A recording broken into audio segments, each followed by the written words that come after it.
Masarap na ulam naman ang gawin natin para sa pamilya natin mga pare ko. At sigurado akong sarsa pa lang ulam na mga pare ko. Huwag kalimutan i-share ang ating video, kaya panoorin ang buong video paano natin ito niluto. Nyamanak ang sakit! Meron tayo ditong pork ribs na kulang sa 2 kilo at syempre ready na rin ang ating mga ingredients. So tara, samahan nyo ako magluto. Let's go! Unang gagawin natin mga pare ko, hihiwain lang muna natin ng ganyang kalalaki ang ating pork ribs mga pare ko. At hihiwain lang natin yan ng ganyang kaliit yan mga pare ko. Gusto ko lang i-shoutout si Madam Christy Ochi ng Japan. Matapos natin ito hiwain ng ganyang kalalaki, pakabanlawan muna natin yung mga pare ko kasi imamarinate pa natin. Shoutout po kay Boss ST Gabriel Carpio ng Malolos, Bulacan. Matapos natin banlawan, maglagay na tayo ng pinigang kalamansi, oyster sauce, toyo, pamintang wasak, at maglalagay rin tayo ng isang boteng maliit na Sprite mga pare ko. At haluhi-luhi lang natin yan para magnuot ang lasang inilagay natin sa baboy mga pare ko. So, imamarinate natin yan siguro nasa 1 oras bago natin siya igisa. After 1 hour mga pare ko, pwede na yan at nag-note na ang lasa sa ating baboy mga pare ko. Ipiprito muna natin ang ating patatas at carrots. I-fried lang muna natin ng bahagya yan mga pare ko. At kapag ganyan na nga itsura, isa-set aside muna natin yan. At iba-blanch lang natin ng konti ang ating bell pepper. So yan, okay na rin ang ating bell pepper. Set aside na rin natin yan mga pare ko. Mag-umpisa na tayo mag-gisa. Lagyan na natin ng ating sibuyas mga pare ko.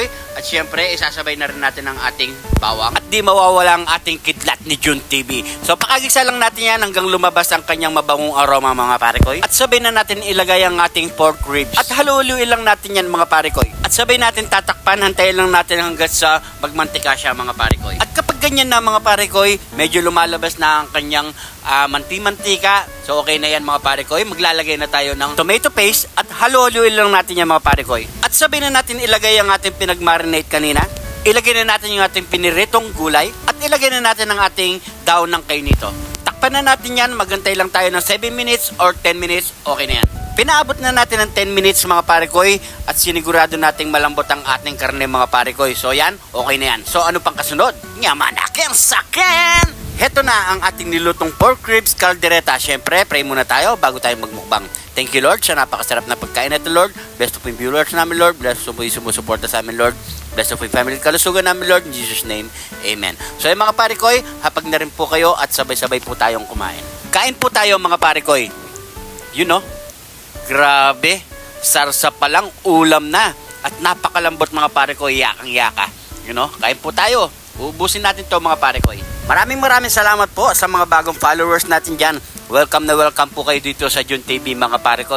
At sa mga hindi pa naka-follow, mag-follow na dyan mga pare ko para updated po kayo sa mga bago nating ilalabas na video mga pare ko.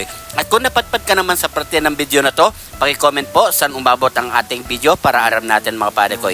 Shoutout nga pala kay Boss Dan Bondok ng UK at kay pare ko Jojo De Jesus ng Marisol, Angeles City. At kay Madam Helen Orihashi ng Japan. Gusto ko lang i-shoutout ang ating mga bayaning OFW natin dyan.